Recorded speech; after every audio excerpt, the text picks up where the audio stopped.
चैत्र पूर्णिमा पूज्यपाद स्वामी जी महाराज का अवतरण दिवस इस बार 18 अप्रैल को है। जिस वक्त स्वामी जी महाराज का सन 1868 में अवतरण हुआ था, वह दिन 7 अप्रैल था। आज आप सबको बहुत बहुत बधाई देता हूँ, शुभकामनाएं, मंगल कामनाएं। हम तो चैत्र पूर्णिमा को ही मनाते हैं, तभी मनाएंगे। फिर भी आज बहुत बहुत आप सबको बधाई देता हूँ। विभीषण की शरणागति की चर्चा चल रही थी। इसके विपरीत मेरे मन की हो, हर कोई मेरे मन के अनुसार चले, ऐसी गंदी कामना फिर ऐसा गंदा स्वभाव बन जाता है। व्यक्ति परमात्मा से भी अपनी बात मनवाना चाहता है,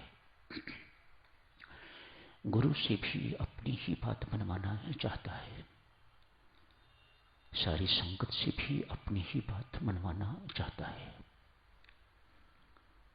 दुष्ट रोग है, किसी शत्रु को भी ये रोग न हो। ये रोग यहीं समाप्त नहीं होता, आगे बढ़ता जाता है, फैलता जाता है। ऐसे रोगी के अंदर ऐसे भाव क्यों आते हैं? इसलिए उसकी सोच ये हो जाती है, जो मैं सोचता हूं वही ठीक है, जो मैं करता हूं वही ठीक है। इसलिए वो चाहता है या चाहती है सब मेरे अनुसार चले। वे व्यक्ति कोई भी है साधकजनों, शायद वो ये भूल जाता है या ये नहीं जानता कि ये रोग आपको पतन की ओर ले जा रहा है। ऐसे पतन को एक दिन प्राप्त होगी जहां से कभी कोई निकाल नहीं सकेगा, उठा नहीं सकेगा। मेरी इच्छा के अनुसार हो सब कुछ। पति भी यही चाहता है, पत्नी मेरे अनुसार चले। और फिर पत्नी भी कम नहीं, वह भी चाहती है कि पति मेरे इशारों पर चले, मेरे अनुसार चले। पिता वृद्ध घर का चाहता है कि सारा परिवार मेरे अनुसार चले, इत्यादि इत्यादि। तनिक सोचो देवियों, कल्पना करो सज्जनों, ऐसे परिवारों का क्या हाल होता होगा। किसी नरक से कम तो नहीं। एक रोग आ गया है जिसके कारण घर को वैकुंठ होना चाहिए था, स्वर्ग होना चाहिए था, वह नरक बन गया हुआ है। विभीषण तैयार होके आए हैं। मैं आज से आपकी इच्छा के अनुसार चलने को तैयार हूं। अपनी इच्छाएं खत्म कर दी हैं, अपनों को त्याग दिया है और राम को अपना लिया है। यही है शरणागति। हे राम जी, मैं आज से आपकी परम इच्छा के अनुसार चलने को तैयार हूं, चलूंगा। आज के बाद मेरी निजी इच्छा कोई नहीं होगी। मैं कामना शून्य हो गया हूं। ये परमात्मा की वास्तविक कृपा का पुण्य प्रताप। कोई व्यक्ति साधकजनों किसी भी कामना की पूर्ति में न ही स्वतंत्र है, न ही समर्थवान है, न ही योग्य है। 3 शब्द याद रखो, कोई भी व्यक्ति कोई भी अपने मन में कामना करता है, इच्छा करता है, उसकी पूर्ति में बेटा न वो स्वतंत्र है, न ही योग्य है और न ही उसमें समर्थ है। हां, कामना की निवृत्ति में हर कोई स्वतंत्र है, हर कोई योग्य है और हर कोई समर्थवान है। ऐसों को परमेश्वर प्रचुर बल देता है। जो कामना शून्य होना चाहते हैं, जो कामना से निवृत्त होना चाहते हैं, जो इसमें प्रवृत्त रहना चाहते हैं, वे तो साधुत्व से बहुत दूर, परमात्मा से बहुत दूर जा रहे हैं। जितनी कामनाएं हमारे अंदर, उतने हम संसार के उन्मुख। जितनी कामनाएं हमारे अंदर कम से कम, उतने हम परमात्मा के उन्मुख।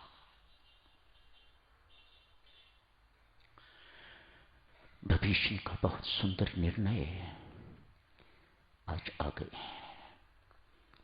प्रभु के श्री चरणों में। संदेश भेजा है, मैं आपकी चरण शरण में आया हूं।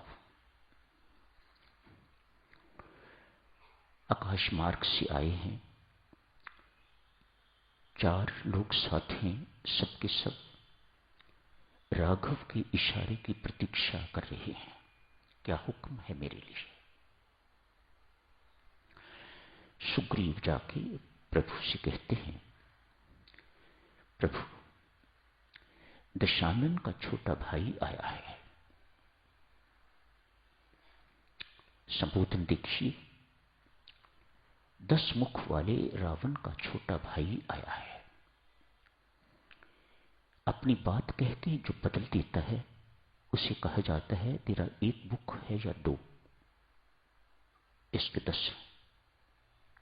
सुग्रीव अपनी नीति के अनुसार प्रभु राम से कह रहा है, दशानन का भाई आया है, शत्रु का भाई आया है, ये शरण देने योग्य नहीं है। इसे बंदी बना लेना चाहिए, इसे दंडित करना चाहिए। इसकी ये बात कि मैं आपकी चरण शरण में आया हूं, ये मानने योग्य नहीं है। इससे हमें दूर रहना चाहिए, इसे दूर रखना चाहिए। प्रभु राम सुग्रीव की बात सुन के तो मुस्कुराते हुए लक्ष्मण की तरफ देखते हैं। लखन, सुग्रीव मुझे दशानन के छोटे भाई से भयभीत कर रहा है। इसे ये पता नहीं, लक्ष्मण की पीठ पर हाथ रख के, इसे ये पता नहीं कि मैं सहस्रमुख वाले शेषनाग का बड़ा भाई हूं। लक्ष्मण को कहते हैं, हूं ना? हाँ महाराज। मुख नीचा करके लक्ष्मण कहते हैं, हाँ महाराज, आप 100 मुख वाले शेषनाग के बड़े भाई हैं।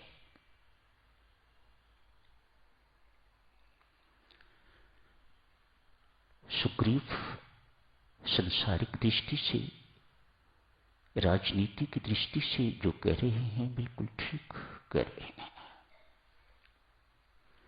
कर्म सिद्धांत है ये,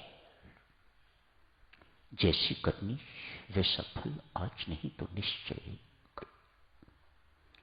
इसका अर्थ ये हुआ, परमात्मा एक महान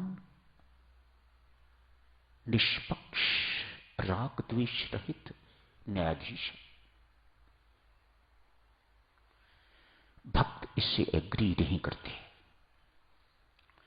वह न्यायाधीश भी है, लेकिन साथ ही साथ भक्त वत्सल भी है, साथ ही साथ करुणावान भी है, कृपा सिंधु भी है, शरणागत वत्सल भगवान क्षमावान भी है। अतएव हनुमान जी की तरफ भगवान देख के तो कहते हैं, हनुमान, सुग्रीव इसे बंदी बनाने के लिए कह रहे हैं, तो विभीषण को मिल के आया है, तो विभीषण को निमंत्रण दे के आया है, आओ मेरे राम के चरण शरण में। अगर मेरे जैसे बंदर को वह चरण शरण देख के तो अपनी कृपा का पात्र बना सकते हैं, तो तुम्हें क्यों नहीं। विभीषण को इस प्रकार से निमंत्रण दे के हनुमान जी महाराज आए हैं। बुराई के प्रति विद्रोह कर, तेरा भाई जिसे तू भाई समझता है वह भाई नहीं है, वह बुराई का प्रतीक है, और तू उस बुराई के साथ समझौता कर रहा है। वह तेरा असली भाई नहीं है, तेरा असली भाई मैं हूं। एक जगजननी के पेट से हम सब ने जन्म लिया हुआ है, उस नाते से मैं और तू दोनों भाई भाई हैं। संत ने एक ज्ञान की चिंगारी वहां छोड़ दी। बुराई के प्रति विद्रोह करेगा तो तुम्हें राम जी की चरण शरण मिलेगी। एक बात उनको कह के आ गए। प्रभु राम हनुमान से कह रहे हैं, मैं तो अनुमान से कह रहा हूं विभीषण सज्जन है, तो बोलता क्यों नहीं, तू बोल। हनुमान जी कह रहे हैं तू बोल।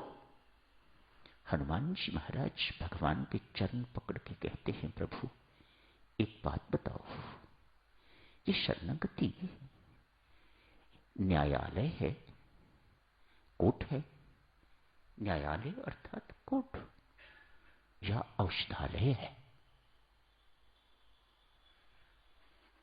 न्यायालय तो नहीं है,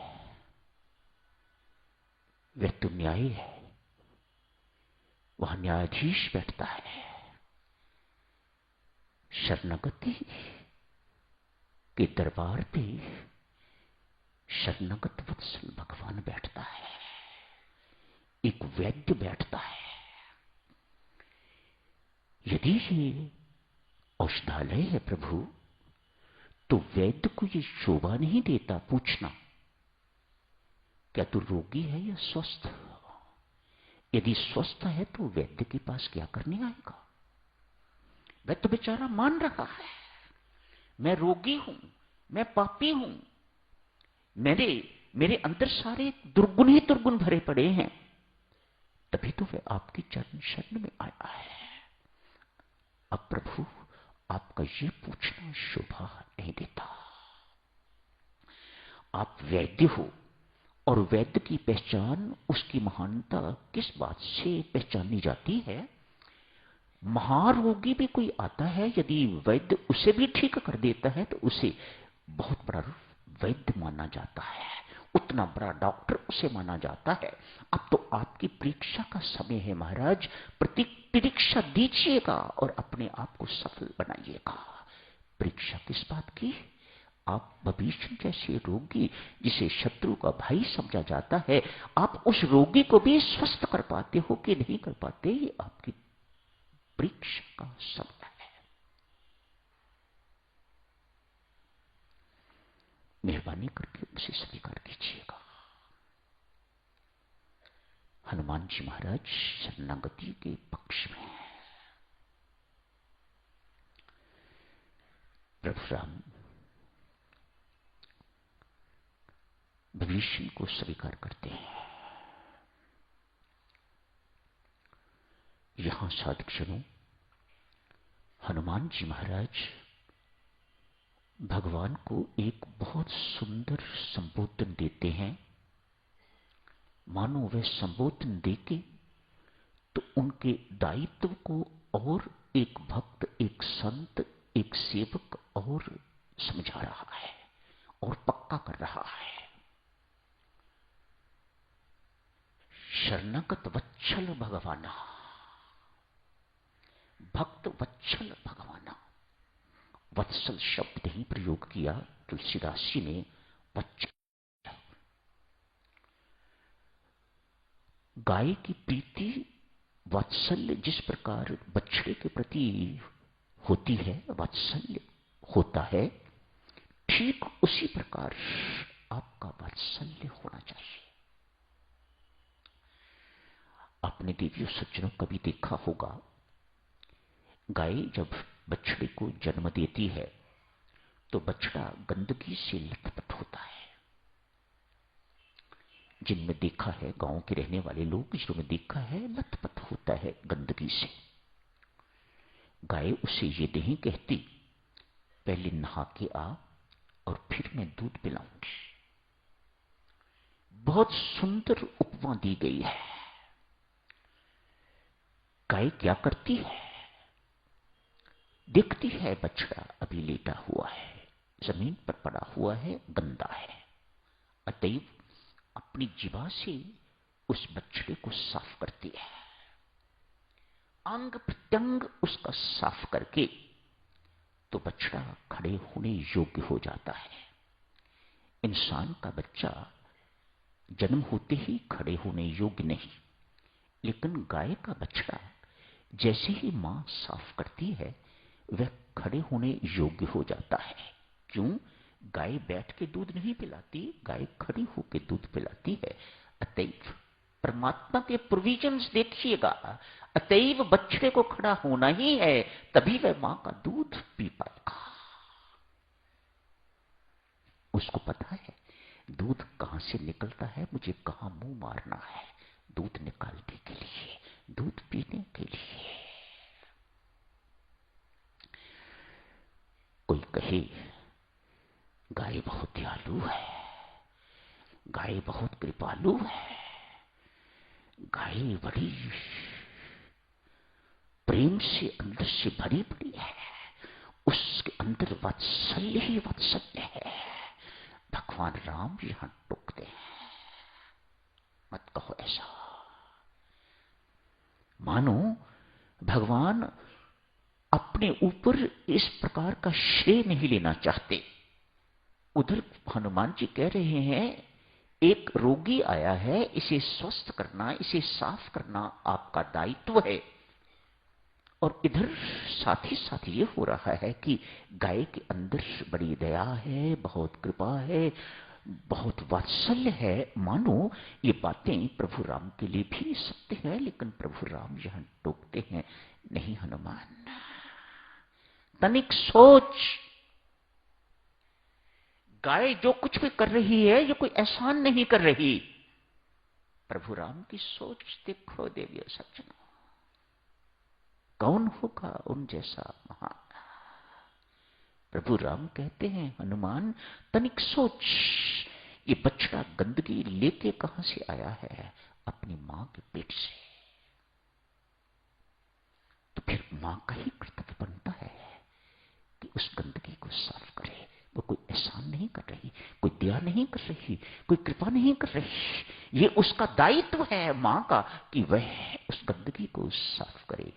अतएव मेरी सृष्टि रूपी गर्भ में भी ये सारे के सारे जीव गंदे हुए पड़े हैं। मेरा ही कर्तव्य बनता है एक एक को साफ करना,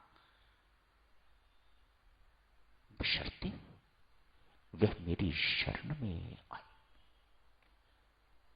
एक शर्त, जैसे आज विभीषण आया है, ऐसे कोई माई का लाल परमात्मा की चरण शरण में जाने को तैयार तत्पर चला जाता है, उसके बाद सारी की सारी जिम्मेदारियां भगवान की हो जाती हैं और भगवान उन सब जिम्मेदारियों को निभाता है। हम सब विभीषण ही हैं, बुराइयों के साथ समझौता किए हुए। ये संधि तोड़ो और इधर संधि जोड़ो, इतनी ही करने की जरूरत है। हमारा स्वभाव इस प्रकार का हो गया हुआ है, बुराइयां हम छोड़ने को तैयार नहीं, क्यों? हमें बहुत प्यारी लगने लग गई है। हम किसी का बुरा करने में वी एंजॉय, किसी को दुख देने में वी एंजॉय, किसी को दुखी देखकर हमारे सुख का ठिकाना नहीं रहता। ईर्ष्या की अग्नि, क्रोध की अग्नि, द्वेष की अग्नियां अंदर भड़क रही है। चुप रहने से क्या होता है, अंदर तो जल रहा है। कब तक छुपा के रखोगे, कहां तक छुपा के रखोगे? अग्नि एक ना एक दिन बाहर अभी भी निकल रही है। चुपचाप अपना जो काम आपको करना है वह कर रहे हो, वह करवा रहे हो। पर प्रेरक तो ईर्ष्या की अग्नि है, प्रेरक तो द्वेष की अग्नि है, प्रेरक तो क्रोध की अग्नि है, प्रेरक तो अभिमान है। अतएव साधक जनों, आदेश देने में, आज्ञा देने में व्यक्ति सुख न माने, आज्ञा मानने में सुख माने। साधकाई आज्ञा मानने में सुखी होने में है। आदेश जो कुछ भी कहा जाता है उसको मानने में सुखी होने वाला साधक है। आदेश करने वाला, आज्ञा करने वाला और उसे मनवाने वाला साधक नहीं हो सकता। संसार बेशक भैया कहे, दीदी कहे, आंटी कहे, आप संसार में बेशक बड़े पॉपुलर बन जाओ, लेकिन परमात्मा की दृष्टि में घृणित। तो यही समाप्त करने की इजाजत दीजिएगा। धन्यवाद।